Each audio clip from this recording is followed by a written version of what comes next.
Seorang remaja ditemukan meregang nyawa dalam kondisi tidak masuk akal di sekolahnya. Dia tergulung dalam sebuah matras dengan posisi tubuh terbalik. Awalnya ini dikira sebagai sebuah kecelakaan. Tapi bukti-bukti menunjukkan kalau ada tindakan penghilangan nyawa secara sengaja. Banyak luka akibat benda tumpul dan juga organ-organ yang hilang. Apa yang sebenarnya terjadi pada korban?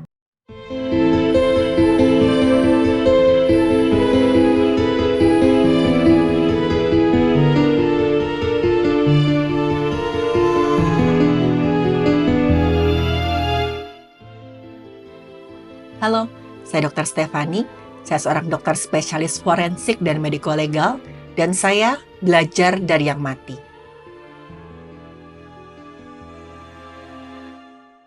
Kegiatan belajar mengajar di sebuah sekolah yang tadinya tenang berubah penuh kengerian ketika ada seorang siswa berteriak-teriak ketakutan sambil berlari tidak tentu arah di dalam gedung sekolah. Dia terus berlari sambil berteriak-teriak panik.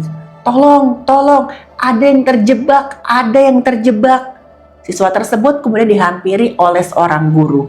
Dia bertanya pada sang siswa, "Kamu kenapa? Ada apa? Siapa yang terjebak?" Dan siswa tersebut saking panik dan ketakutannya, dia hanya bisa menjawab dengan menunjuk ke arah sebuah tempat.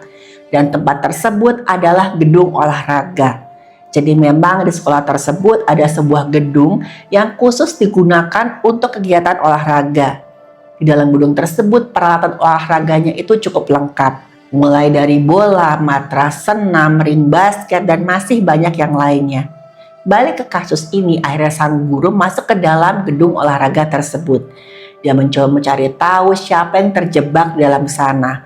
Dan guru itu pun sangat terkejut dan juga ketakutan ketika melihat ada sesuatu yang aneh terletak di pojok ruangan olahraga.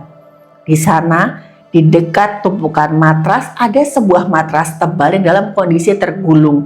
Dan di atasnya kelihatan ada sepasang kaki yang mencuat keluar. Sebenarnya siswa yang melapor pada guru tersebut sudah melihat keanehan dalam matras itu dari tadi. Makanya dia langsung mencari guru untuk melaporkan penemuannya. Tapi saking syoknya dia melihat ada gulungan matras yang ada sepasang kaki yang mencuat tadi. Dia begitu ketakutannya sampai gak bisa berkata-kata. Saking histeris dia hanya bisa teriak-teriak berlari gak tentu arah. Dan ternyata teman-teman bener aja ketika matras itu dibuka ada jasad seorang siswa yang sudah dalam keadaan sangat mengenaskan.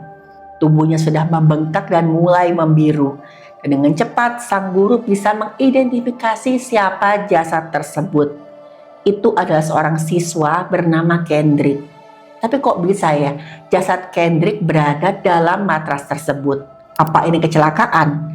Atau ada yang sengaja mau melenyapkan nyawa Kendrick? Kalau iya, siapa yang membenci Kendrick sedemikian rupa sampai mau menghilangkan nyawanya? Sebelum membahas kasus ini lebih lanjut, mari kita mengenal Kendrick lebih dekat. Kendrick Johnson atau yang biasa dipanggil Kendrick adalah seorang remaja yang usianya baru 17 tahun.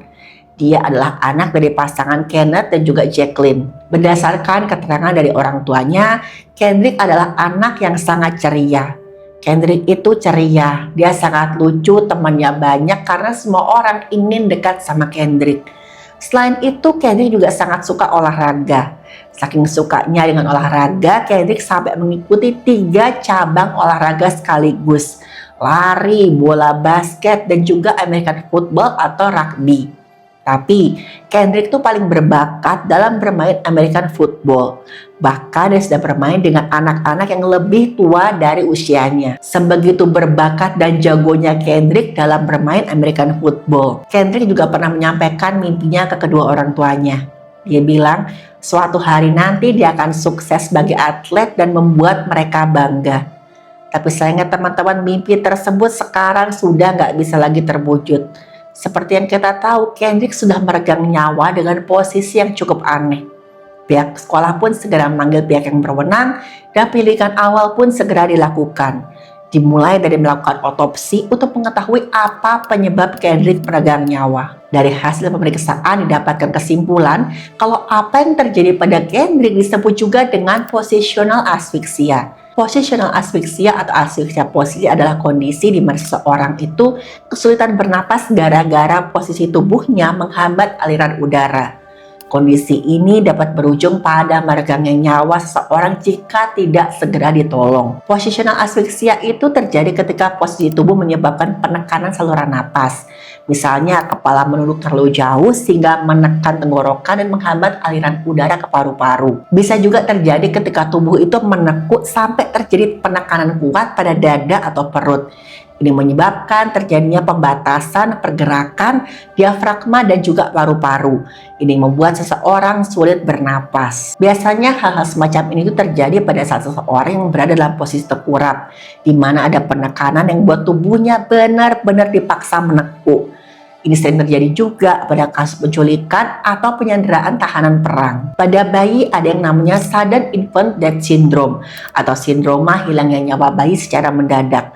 Salah satu penyebabnya adalah bayi tidur dalam posisi kepala menekuk dan ada yang menahan bagian belakang kepalanya seperti bantal atau boneka. Pada orang dewasa bisa juga terjadi ketika dia mengkonsumsi miras atau zat berbahaya yang mempengaruhi kesadaran.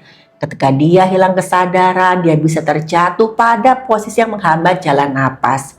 Seorang dengan penyakit seperti cerebral palsy yang tidak bisa mengatur posisi tubuhnya sendiri juga rentan mengalami hal semacam ini. Tanda-tanda jika seseorang itu mengalami positional asphyxia antara lain kesulitan bernapas, dan napasnya terengah-engah atau tersendat-sendat.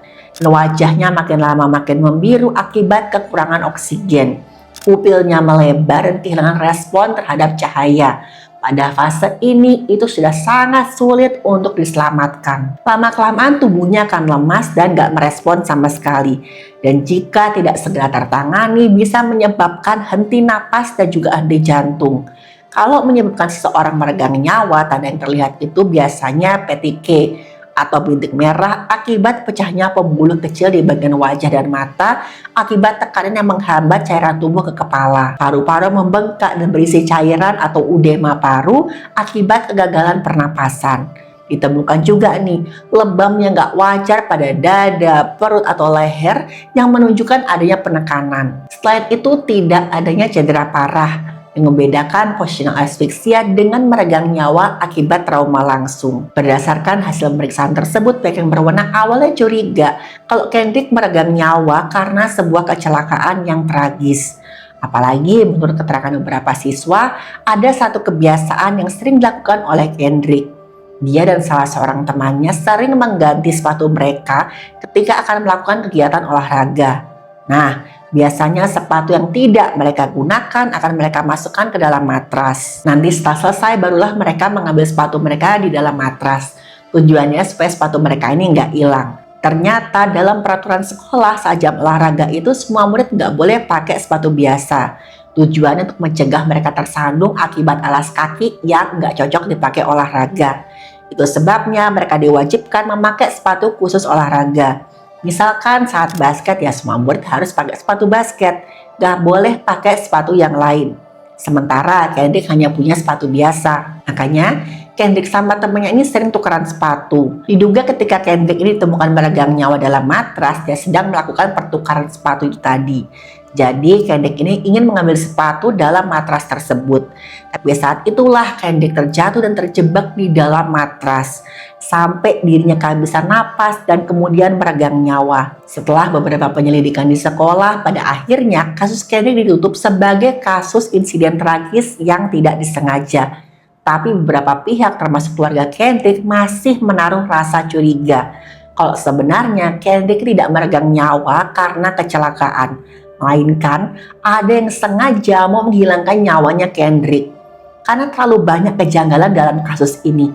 Dan ketika mereka memutuskan untuk menyelidikinya sendiri, fakta lain yang lebih mengejutkan pun mulai terungkap. Bahkan dari penemuan pertamanya ini sudah sangat mengejutkan teman-teman.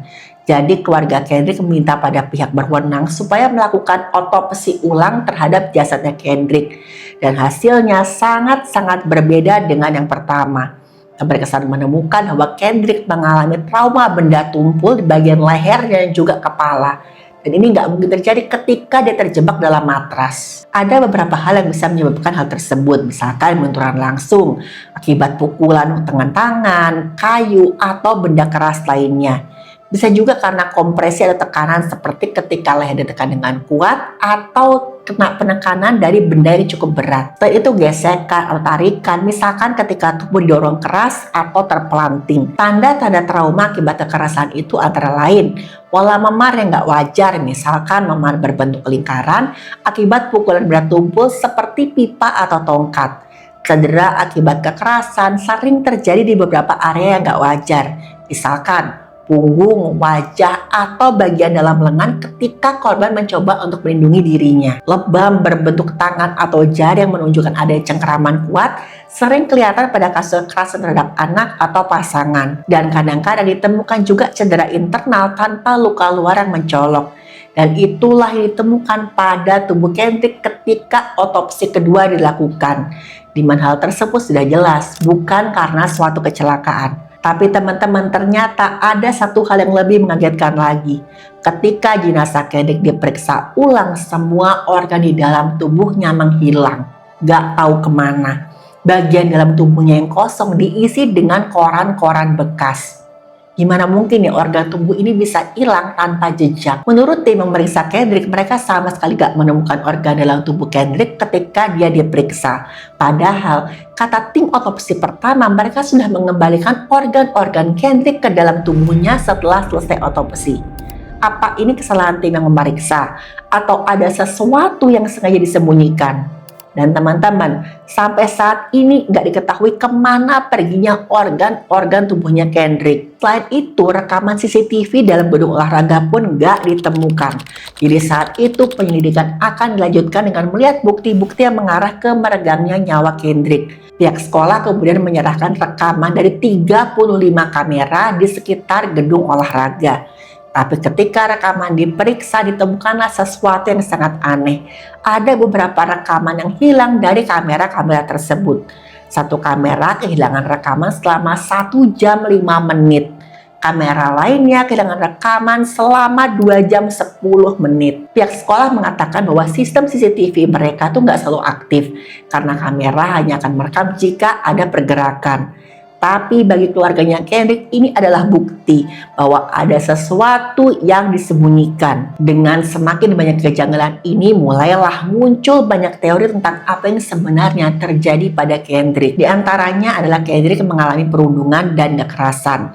Beberapa saksi menyebutkan bahwa Kendrick pernah terlibat perseteruan dengan beberapa orang siswa di sekolahnya, termasuk kakak adik bernama Brian dan Brandon Bell.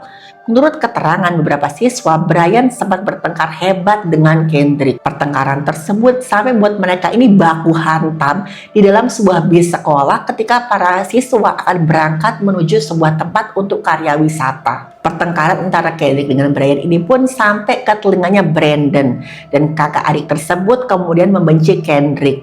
Bahkan pernyataan Brian dan Brandon ini sempat membuat pihak yang berwenang curiga. Karena ketika dimintai keterangan, mereka berdua mengatakan kalau di hari Kendrick itu meregang nyawa, mereka nggak ketemu sama sekali dengan Kendrick. Nah masalahnya, hasil dari CCTV menunjukkan kalau kakak adik tersebut sempat menghampiri Kendrick di depan ruang olahraga. Ada kecurigaan lah kalau Kendrick mungkin telah dipukul atau diserang oleh Brian dan Brandon. Kemudian tubuhnya dimasukkan ke dalam matras untuk menyembunyikan jejak kejahatan. Dugaan ini semakin diperkuat dengan hasil otopsi kedua yang menemukan adanya tanda-tanda trauma di tubuhnya Kendrick. Tapi saat itu nggak ada bukti yang kuat yang mengarah ke Brian atau Brandon. Dan sampai sekarang pun masih menjadi misteri. Apa atau siapa yang telah menyebabkan luka-luka di tubuhnya Kendrick? Salah satu teori yang paling sering dibahas adalah kalau banyak pihak yang berusaha untuk menutupi kebenaran. Sebagian orang percaya bahwa ada beberapa siswa yang terlibat dalam hilangnya nyawa Kendrick. Bukan cuma Brian dan Brandon. Dan para siswa tersebut berasal dari keluarga berpengaruh di kota tempat sekolah itu berada. Jadi mereka dengan mudah bisa menutupi bukti-bukti dalam kasus ini. Teori ini semakin diperkuat dengan hilangnya rekaman CCTV dan juga kejanggalan dalam penanganan organ-organ tubuhnya Kendrick. Tapi sekali lagi, nggak ada bukti yang cukup kuat untuk membenarkan teori ini. Dan sampai sekarang pun teman-teman, kasus Kendrick ini belum bisa dipecahkan. Nggak tahu siapa yang menghilangkan nyawanya Kendrick. Tapi yang jelas perbuatan mereka memberikan luka yang sangat mendalam bagi keluarga Kendrick. Sekaligus menghancurkan mimpi Kendrick yang sangat besar, yaitu menjadi atlet American football. Jacqueline atau ibunya Kendrick pernah bilang, "Hati kami sebagai orang tua sangat sakit. Kami ini hancur.